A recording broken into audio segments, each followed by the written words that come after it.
Real, unreal, it doesn't matter so long as you don't get caught.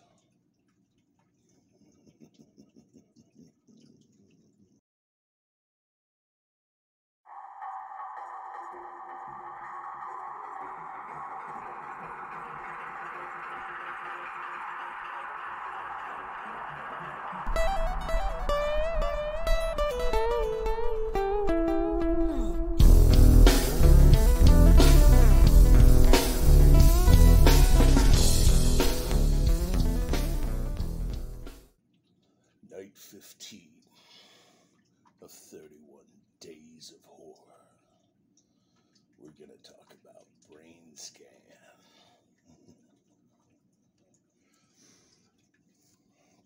This is probably one of the first rabbit holes I ever fell down. I remember watching this movie for the first time, and it was probably 95. I rented it from one of the two VHS rental places in the small town I lived in. And this movie encapsulated everything I thought was cool in the early to mid 90s.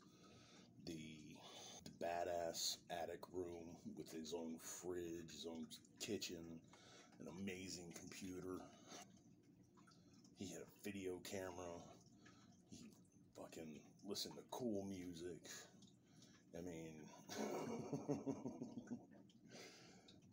Edward Furlong's character, other than being the creepy dude who spied on the girl next door, he was, well, and the dead mom.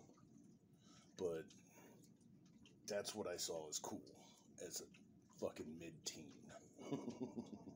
Brainscan took all of the tropes of horror movies and blended them together in a very imaginative love letter of a movie towards horror. You see aspects of Nightmare on Elm Street. You see things from Friday the 13th. There are POV shots which are reminiscent of Chucky, Child's Play movies, and you even see scenes that will eventually look like what they did in Scream in this movie. And I mean, right out the beginning, Brainscan is not a typical horror movie or slasher movie. It's another kind of mindfuck. They did it in such a way that they didn't really need gore. And the one deleted scene that I've seen is a mix-up of Furlong's character and the trickster, and it's this weird, almost John Carpenter's Thing-looking creature coming out and attacking towards Kimberly, the next-door neighbor. But it was such a deviation from the tone of the movie that they cut it. So this movie doesn't need a lot of gore.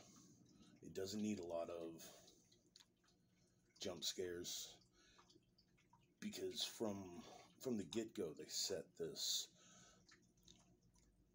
atmospheric tone that's just mystery. It's a murder mystery with a surreal, supernatural feel to it. Brainscan takes you down a twisted rabbit hole of fear, desires, delusions, and deceit.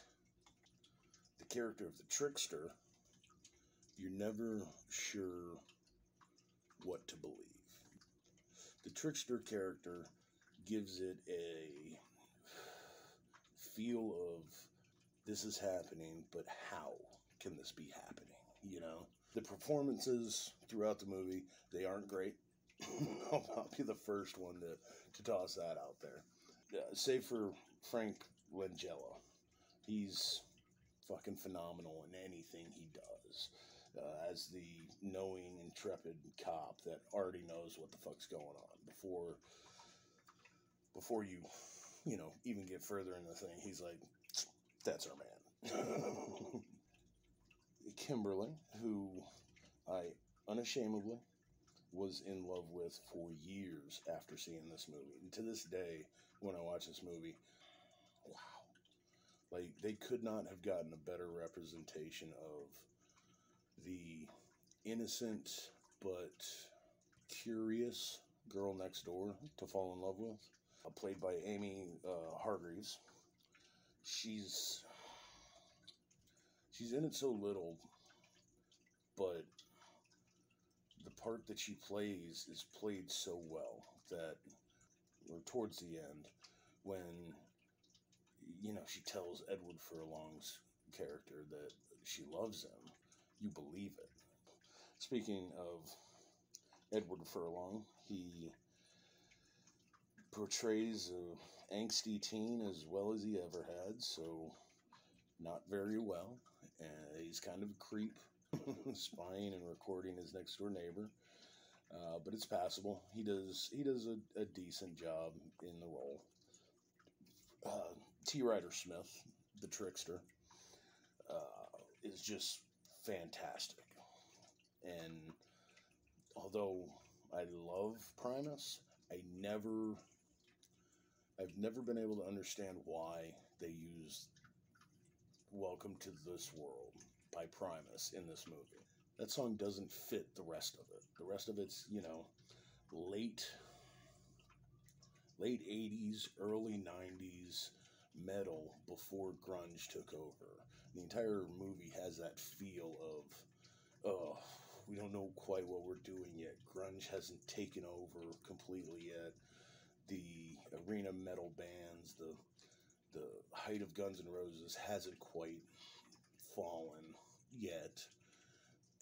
But when Trickster puts in a fucking CD into this thing, he starts playing goddamn this "Welcome to This World" by Primus, and it's an amazing song, but you would expect something more Anthraxy from that character, a character that looked like that. The real beauty and underrated aspect of this movie is the story and the way that it plays out. It's dark, unique, imaginative, and fast-paced feel with an atmosphere of distrust and building anxiety through the entire movie. And you're seeing through the killer's eyes, which has been done in some movies, but you're not the killer the entire time in the movies. With Child's Play, you see from his point of view as Chucky runs around the house. In Friday the 13th, part 1, you kind of see from the killer's eyes during the kills.